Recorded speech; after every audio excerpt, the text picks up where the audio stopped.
Hello दोस्तों, बिहार में जो राज्यसभा का चुनाव होने वाला है, क्या एनडीए आपस में बिखर जाएंगे? आइए इस रिपोर्ट को सुनिए और आप लोग अपना राय जरूर दें। पहले वफादारी की दुहाई देकर बनवाई सरकार अब मांग रहे कीमत। जीतन राम मांझी एक राज्यसभा सीट के लिए दो हाथ करेंगे। एनडीए में चिराग की तरह मांझी को भी चाहिए तवज्जो। दिल्ली दरबार को दिया अल्टीमेटम, छोटा समझने की भूल मत करना। राज्यसभा चुनाव से पहले बिखर जाएगा बिहार में एनडीए का कुनबा। जीतन राम मांझी और चिराग में ठनी तो क्या होगा अंजाम। बिहार की राजनीति में जिस वफादारी की कसम खाकर सरकारें बनाई गई थी, अब उसी वफादारी की कीमत वसूलने का वक्त आ गया। क्योंकि एक कुर्सी की खातिर एनडीए के पुराने साथी अब बागी तेवर दिखाते हुए दिल्ली दरबार को सीधा अल्टीमेटम दे रहे हैं। कहते हैं कि बिहार की राजनीति कभी शांत नहीं रह सकती। अचानक पटना से उठी एक मांग ने दिल्ली तक की नींद उड़ा दी है। जीतन राम मांझी, जो अब तक एनडीए के एक शांत और सुलझे हुए सहयोगी माने जा रहे थे, अचानक आक्रामक हो गए।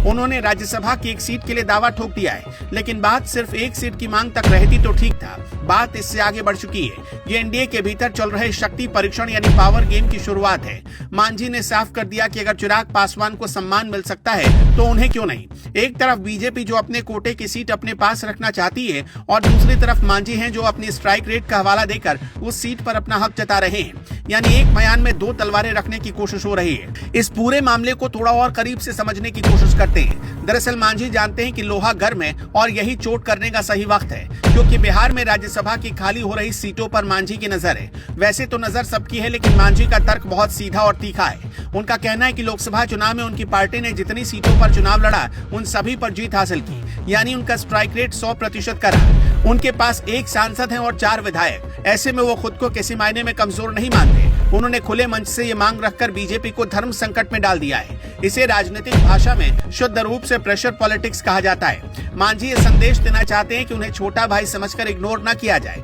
इस पूरी लड़ाई का केंद्र बिंदु चिराग पासवान है। मांझी की असली टीस ये है कि एनडीए में चिराग पासवान को जो वीआईपी ट्रीटमेंट मिल रहा है, वो उन्हें क्यों नहीं मिल रहा।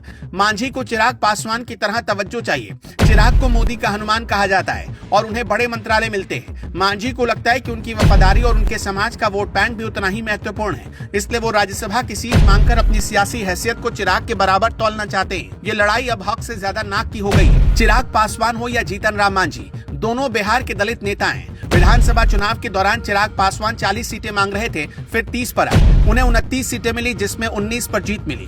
तब जीतन राम मांझी ने दावा किया था कि जिसके एक भी विधायक नहीं, उसको 29 सीटें, और हिंदुस्तानी आवाम मोर्चा सेकुलर के 4 विधायक हैं तो उन्हें 6 सीटें, जो नाइंसाफी है। बीजेपी के लिए स्थिति बहुत असहज है।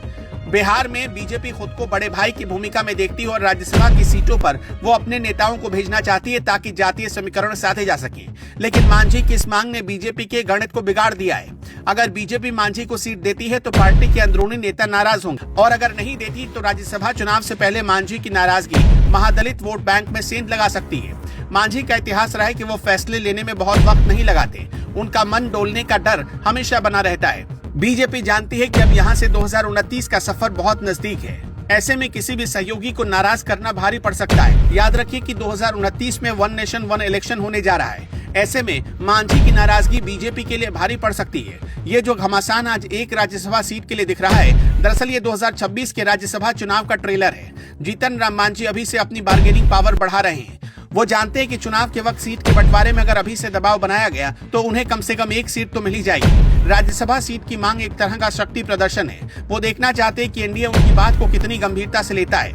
ये लड़ाई अब सिर्फ एक कुर्सी की नहीं, बल्कि ये लड़ाई एनडीए के भीतर अपने अस्तित्व और वर्चस्व को कायम रखने की है। कुल मिलाकर बिहार की राजनीति में एक सीट और 2 दावेदार वाली स्थिति बन गई। मांझी ने गेंद अब बीजेपी के पाले में डाल दी है। वो अपनी मांग पर अड़े हैं और तुलना सीधे चिराग पासवान से कर रहे हैं। अब देखना ये दिलचस्प होगा कि अमित शाह और जेपी नड्डा इस गुत्थी को कैसे सुलझाते हैं, और नितिन नवीन की इसमें क्या भूमिका होती है।